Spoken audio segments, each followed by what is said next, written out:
तो finally WrestleMania जा चुकी है सऊदी अरेबिया के अंदर। आप में से शायद बहुत लोगों को पता होगा, शायद आधों को नहीं पता, बट अब डब्ल्यू डब्ल्यू ई रसलमेनिया को इंटरनेशनली एक तरह से कह चुके हैं भाई, यूएस से हटा चुकी है। काफी वक्त से रूमर आ रहा था कि रसलमेनिया यूएसए से बाहर जाएगी, लंदन जा सकती है, आ, और भी देशों में जा सकती है।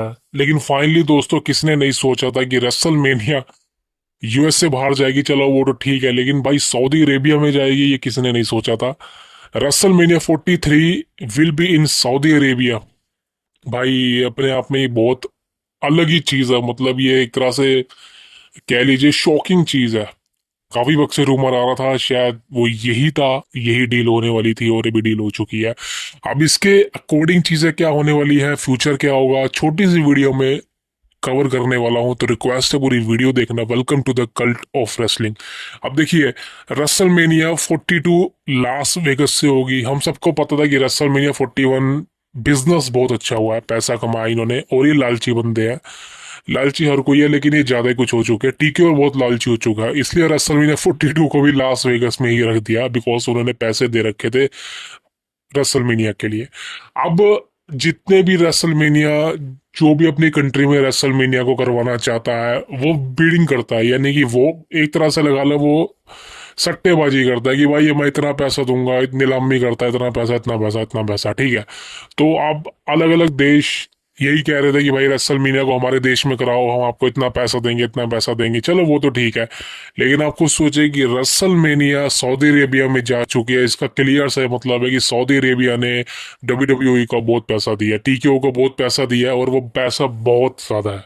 जी हाँ दोस्तों, 200 मिलियन डॉलर के आसपास पूरा पैसा दिया है, वो बहुत ज्यादा होता है। अब कोई पागल ही होगा पूरी दुनिया में जो इतना पैसा ठुकराएगा, समझ लो। लेकिन दोस्तों, पैसे को साइड में रख के, बिकॉज वो बिजनेस है उनका, वो चलो वो तो ठीक है, वो तो सही है।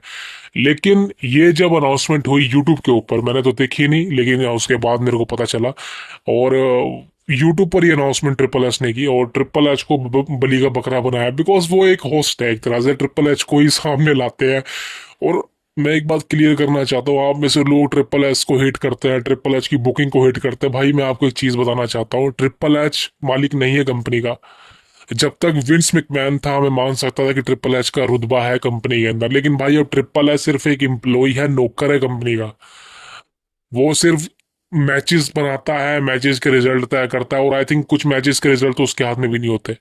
तो सिर्फ ट्रिपल एच का काम यही है कि भाई जो न्यूज आ रही है वो सामने लेके आए, सोशल मीडिया पे एक्टिव रहे, सवालों के जवाब दे, है, हाइप बनाए पीएलई इसको लेके या रेसलमेनिया को लेके, उसका यही काम है भाई। और उसका वो मालिक नहीं है, तो उसको बैकलैश मत दो कि ट्रिपल एच ने क्या कर दिया। भाई ट्रिपल एच ने खुद में अब नौकरी कर रहा है यार वो। और जितने भी लोग खड़े थे, डब्ल्यू डब्ल्यू के एम्प्लॉयज खड़े थे, रोलेंस था, लोगन पॉल था, और भी बहुत थे, उनकी शक्लें देख लो आप, बता रही है भाई, शक्लें देख लो आप, इनकी बता रही है खुश नहीं है। बिकॉज एक तो वुमेन्स रेसलर खुश नहीं होंगी, बिकॉज वहां पे पूरे कपड़े पहन के इनको रेसल करना पड़ेगा, जो कि भाई अपने आप में मतलब क्या बोलूं मैं, क्या बात है यार। मतलब आ, मैं लिख के दे सकता हूँ ये बात, अगर विंस मैकमैन होता ना अभी भी, वो सऊदी में कभी भी ये चीज ना करता। विंस को पता भाई कि यूएस से बाहर रेसलमेनिया को नहीं लेके जा। मतलब यार, एक यार आप खुद सोचो ना, डब्ल्यू डब्ल्यू के 4 पीएलईज होते हैं साल के, royal rumble, WrestleMania, summer slam, survivor series, ये ओजी पीएलईज है, ये ओजी पे पर व्यूज है, इनको कोई रिटायर नहीं कर सकता, ये बड़े पे पर व्यू है।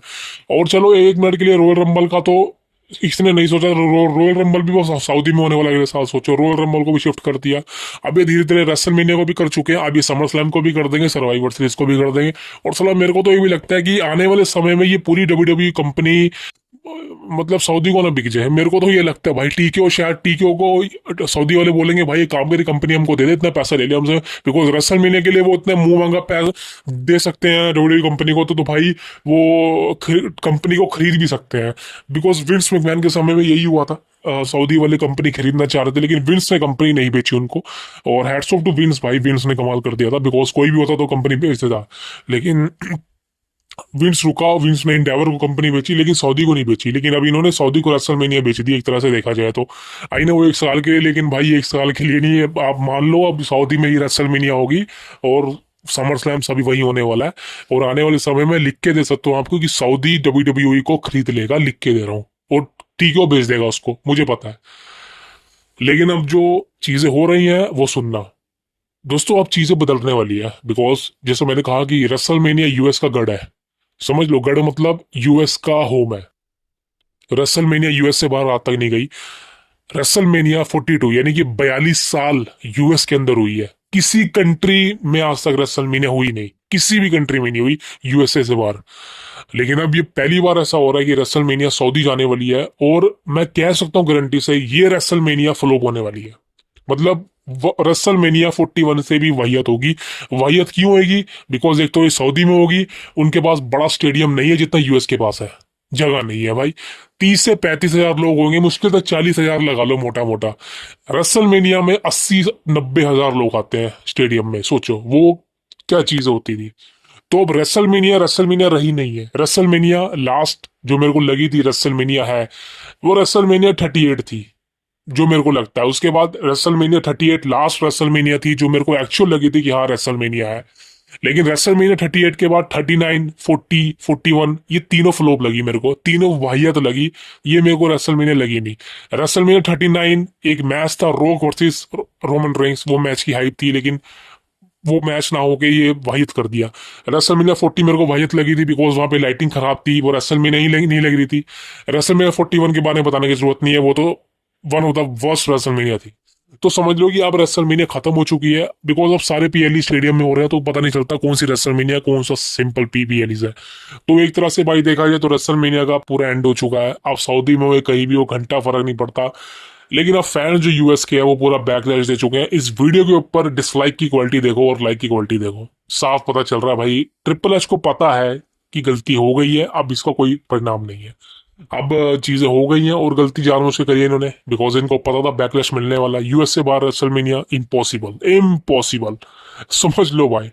मतलब मैं क्या बोलूं मेरे भाई, ये डिसीजन मेरे हिसाब से डब्ल्यूडब्ल्यूई कंपनी का एक तरह से डाउनफॉल होने वाला है। मैं क्लियर बोलता हूँ डाउनफॉल हो, यूएस के अंदर सबसे बड़ा पॉइंट आने वाला भाई। इंटरनेशनली आप क्या कर लोगे भाई, कितने शोज कर लोगे, लेकिन आपका गढ़ जो यूएस है वहां पे आपने सबसे बड़ी गलती कर दी रेसलमेनिया को बाहर लेके जाके। रॉयल रंबल को ले गया, कोई दिक्कत नहीं, कुछ नहीं हुआ। समर स्लैम को भी आई थिंक ले जाओगे, कोई दिक्कत नहीं है। लेकिन आपने रेसलमेनिया को यूएस से बाहर कर दिया। मेरे अकॉर्डिंग जो वहां की पब्लिक है वो इस चीज को देखेगी, बिकॉज मेरे को नहीं लगता कि इसका कोई अच्छा परिणाम होने वाला है।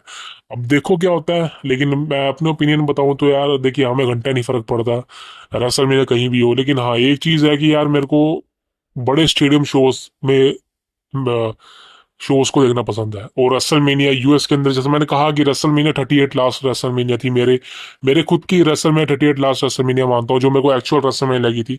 उसके बाद मेरे को मजा नहीं आया। रेसलमेनिया 39 फ्लॉप थी, 40 फ्लॉप लगी मेरे को, 41 मैंने देखी नहीं जा बिकॉज ऑफ फ्लॉप ही थी।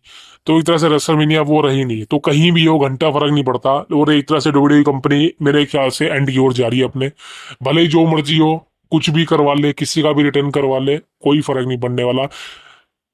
सीएम पंक है, ब्रॉक लेसनर है, एजे ली है। मैं तो ये भी नहीं चाहता था कि एजे ली भी वापसी आए, बिकॉज ये कंपनी उसको भी वैनिश कर देगी। लेकिन चलो अब आ गई है तो अच्छी बात है। मुश्किल से 2 या 3 साल ये सब बड़े स्टार जो है मेरे ख्याल से रुके हैं कंपनी में। उसके बाद इस कंपनी का क्या होने वाला किसी को नहीं पता। अब बस क्या बोलूं इस बारे में यार, आप बताइए आपके थॉट्स क्या है। बट आई थिंक ये न्यूज़ जो है एक तरह से बैकलैश फैलाने वाली है भाई। कम सही कहना चाहता हूँ, अभी तो शुरुआत है, अभी तो रुक जाओ, थोड़ा टाइम तो रुक जाओ। अभी तो ये हवा चलने वाली है बहुत ज्यादा। बिकॉज क्या बोलूं भाई, सी यू टुमारो नेक्स्ट।